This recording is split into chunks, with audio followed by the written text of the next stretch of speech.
Now on Sunday, we'll be releasing our 100th shorts video. Now to celebrate this milestone, I've put together the top 10 shorts for you to watch today. So let's get the brushes wet and let's get started.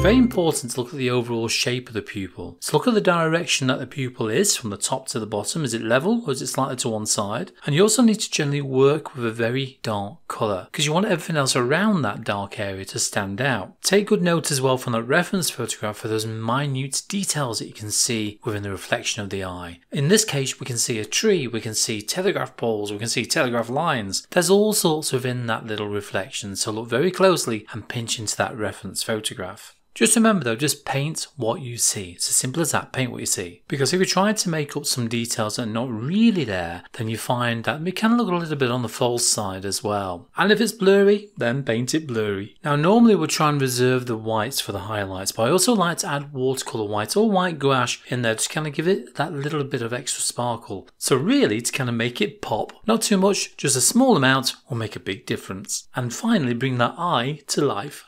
Now storing your brushes, you can store them in a water pot like this around the edge like that. Look, there you go, that's nice, isn't it? But I like to store my brushes upright, in other words, the bristles pointing down. Because if I get any water in there, I want to make sure that water dribbles out of the tip of the bristles and doesn't hold within the metal ferrule and then start to kind of wear this away underneath. So what I do, instead of using something like that, I use something like this. Look at this, I know, and it's nice. So these are simply paint rollers, that's all they are. Little slots cut in the sides of them, so I can just drop my little brushes in there like so. And it's a hard oak base, just drilled through the holes like that, all the way around. And these are the sort of things you can make yourself in your garage, in your little workshop, if you've got a workshop, anything like that. Or ask a friend to make one for you, just by using some old bits of wood and put them all together like that. So how do you store your brushes? Let me know in the comments down below, I'd love to know. Just grab some cutouts like that, bit of watercolour card or any card will do, and you can place that over the area that you're working on and do the same, got different sizes here. Look. Do the same again on your reference photograph. At least then you can just pinpoint one area at a time if you need to, because you can easily just kind of lose where you were and you think, oh, what part was I working on now? Oh, I can't remember. I've done it many times like that. Just a little tip for you today that you can do that with it, okay? Now when working with pen and ink, the first thing you got to make sure of is that your pens are permanent. So when you apply water over the top, they don't blur, they don't smudge. So always test this out on some scrap watercolour paper first. Put the pen on there, let it dry just for a minute or so, and then try putting some paint over the top. Now working on this bumblebee, I'm trying to add the watercolour, start off very light to begin with. And that allows me to kind of adjust things if there's a little few mistakes along the way. The lighter the paint, the easier it will be to adjust. Then every layer I add, I'm going to thin out that paint, so I'm going to add less water and more pigment. And by doing so, we're going to get richer tones along the way. So gradually building up the layers, as you can see by working on this, you'll eventually find that it'll get a bit more realistic as it goes along, and also more three-dimensional as well. So you've got to remember that when you're working with watercolours, to start off light and gradually get darker, and eventually, something like this, you get more of a realistic feel at the end of the painting. Now gel pens are really handy for adding fine details, especially over black and white areas. So little white areas like this. And all it simply is something like that, look, okay? And you want a gel pen that's a permanent ink on there as well. So that enables me, when it's dry, to put a little bit of colour over the top. This particular one is a Uniball Signo Broad, but there are other ones on the market as well. This is a Jelly Roll 08 from Sakura, and that's got a finer tip on that one. But you find with this particular one, it's not quite as bright white as the other ones. But as I mentioned, you can then, if you want to, add a little bit of colour over the top. Once it's dry though, because it's a permanent kind of white pen as well. So it all depends on what you're going to use it for. So it's great for highlights in certain areas, like on this thistle as well, this spear thistle I'm working on. So they're just some ideas on working with kind of gel pens and the ones that I tend to play with when I'm working on my watercolour paintings.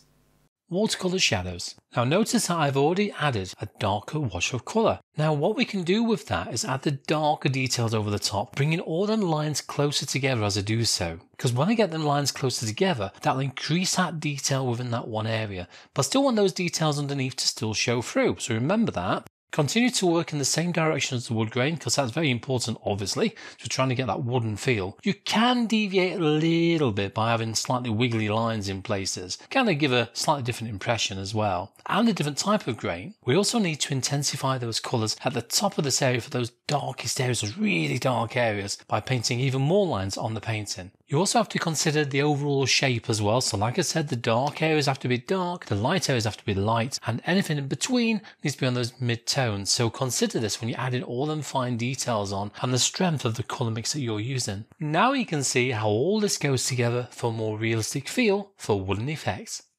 Okay, let's get some olive green, and this is my Winsor & Newton professional one. Really nice paint. I'm going to pop that straight into the half pan. Okay. Here we go, let's get that really white one there, shall we? So straight into there, ready? Here we go. And we'll fill it up. Something like that there, look like a state of that, I know. So you can just do it like that if you want to. And sometimes what I actually do with that as well, I'll get a brush. Let's get my old kind of mixing brush, a very, very old one. Get a little bit of water on the end of it. And what I'll do, I'll just very lightly, use a little bit of water and just move that around and smooth it out. However, but when it dries, it can dry quite rough, and I'll show you exactly what I mean. So for example, this is the same idea. So I've filled this one up once, and you can see how much that has reduced in size in there. See that? So there's hardly any paint in there now. That's because it dried out.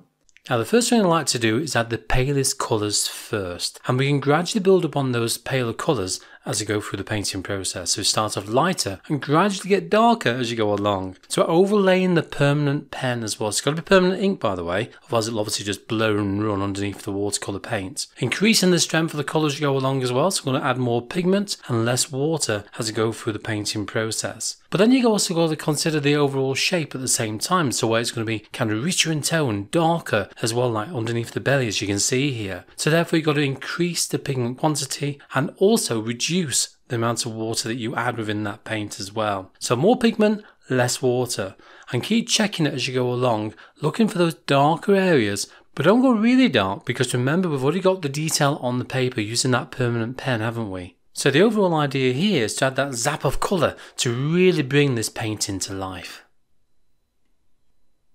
Pen and ink or pen and wash. Now I tend to use a waterproof pen, so something like this Pilot one here, drawing pen.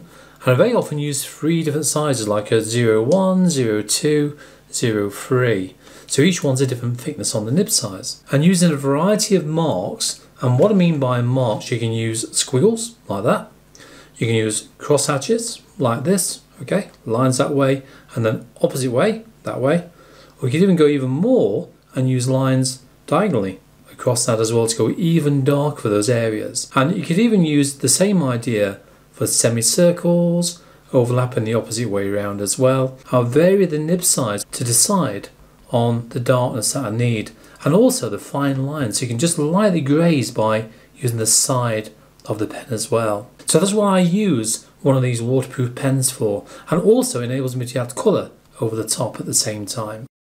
Now when I lift off details, I sometimes use a homemade brush, and this is an old stiff bristled brush which I use, and all I do is use a pair of pliers, kind of crush the end down, and these are brushes that are destined for the bin, by the way. Then what I'll do, I'll get a craft knife and just cut out the shape that I want from that flattened edge. And you can see the way I've cut the tip of this brush to a bit of an angle to kind of help me pull off some very fine areas. Now to use this brush, because it's stiff bristled, I'll load it with water first of all, and then I'll take some of that water off, go straight to the painting, and start to go over the same area over and over again, and then using a little bit of kitchen roll you can just pull off that little bit of paint. But remember that if you do this too many times, then therefore you start damaging the surface of the watercolour paper as well, so be careful. Now you can do the same thing as this using normal watercolour brushes, kind of soft bristled brushes, but you find it be a softer, gentler effect, and obviously it won't lift off quite as much paint. So find out those old brushes ready for the bin and see what different designs that you can make from your brushes and give it a try. If you'd like to see some more of my shorts videos, head to the link to the top right hand corner of the screen. I'll see you there.